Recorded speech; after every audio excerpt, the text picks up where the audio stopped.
Hello दोस्तों, स्वागत है आपका अपने यूट्यूब चैनल जे पाठशाला में।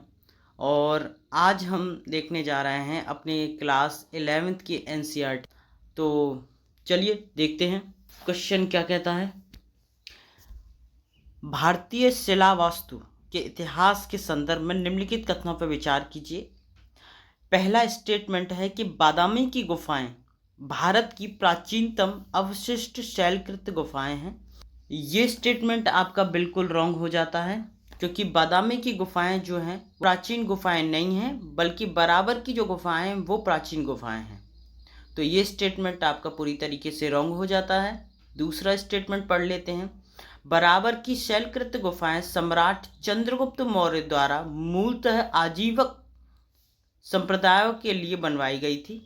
तो मैं आपको बता दूं कि बराबर की जो शैलकृत गुफाएं हैं वो चंद्रगुप्त मौर्य के द्वारा नहीं बनवाई गई थी, वो अशोक के द्वारा दान दी गई थी। किसे? आजीवक संप्रदाय के लोगों को। तो ये स्टेटमेंट भी आपका रॉन्ग हो जाता है।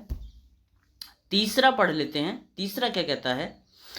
एलोरा में गुफाएं विभिन्न धर्मों के लिए बनाई गई हैं। जी बिल्कुल, ये स्टेटमेंट आपका राइट है, क्योंकि एलोरा के अंदर आपको ब्राह्मण धर्म, बौद्ध धर्म और जैन धर्म की गुफाएं देखने को मिल जाएंगी।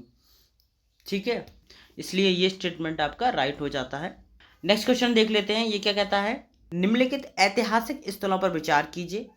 अजंता की गुफाएं, लेपाक्षी मंदिर और सांची स्तूप। उपरोक्त स्थलों में से कौन सा भित्ति चित्रकला के लिए भी जाना जाता है?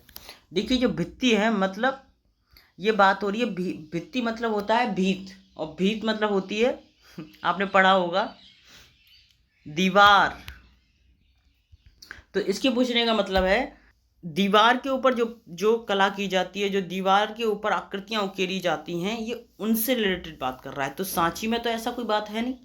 देखिए, तो सबसे पहले जो तीसरा वाला है आप उसे हटा सकते हो कि सांची का तो स्तूप है भैया।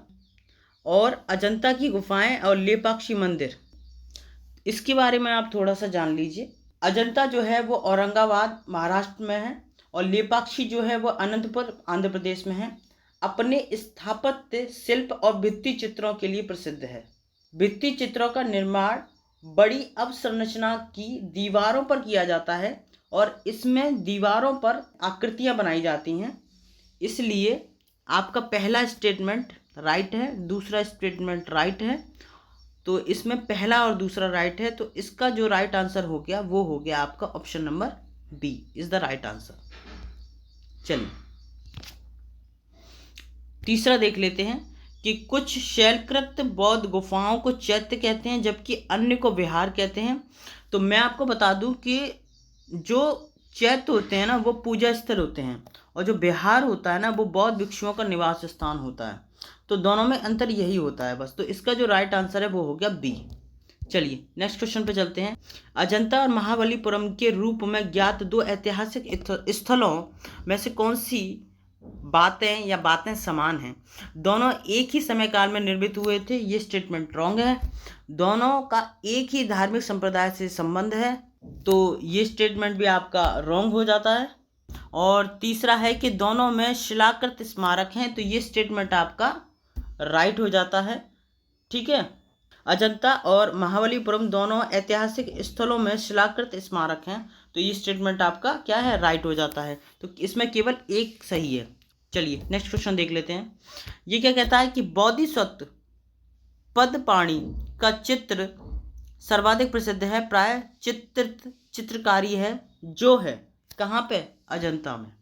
ठीक है, याद रखना। नेक्स्ट क्वेश्चन देख लेते हैं 28। निम्नलिखित कथनों में से कौन सा सही है? अजंता गुफाएं भागोरा नदी के घाटी में स्थित हैं। ये स्टेटमेंट राइट है। सांची स्तूप चंबल नदी की घाटी में स्थित है। ये रॉन्ग है, क्योंकि ये जो है वो बेतवा नदी के तट पर है। ठीक है, और पांडुलेणा गुफा देव मंदिर नर्मदा नदी घाटी में स्थित है। तो मैं आपको बता दूं कि ये गोदावरी नदी घाटी में स्थित है। तो ये स्टेटमेंट रॉन्ग हो जाता है। और अमरावती स्तूप गोदावरी नदी घाटी में स्थित है। तो अमरावती जो स्तूप है वो गोदावरी नदी नहीं बल्कि कृष्णा नदी घाटी में स्थित है। तो आपका पहला सही है, दूसरा तीसरा चौथा गलत है। नेक्स्ट क्वेश्चन देख लेते हैं। क्वेश्चन नंबर 29, ये क्या कहता है कि निम्नलिखित ऐतिहासिक स्थलों में कौन से यूनेस्को की विश्व विरासत सूची में शामिल है। मैंने आपको बताया था अभी थोड़ी देर पहले कि सांची का स्तूप है वो शामिल है, दूसरा अजंता की गुफाएं शामिल हैं, एलिफेंटा की गुफाएं शामिल हैं, और लोमस ऋषि की गुफा यूनेस्को की विश्व धरोहर सूची में शामिल नहीं है। तो इसका जो राइट आंसर है वो हो गया पहला, दूसरा, चौथा। आंसर इसका हो गया option number D is the right answer. चलिए नेक्स्ट क्वेश्चन देख लेते हैं।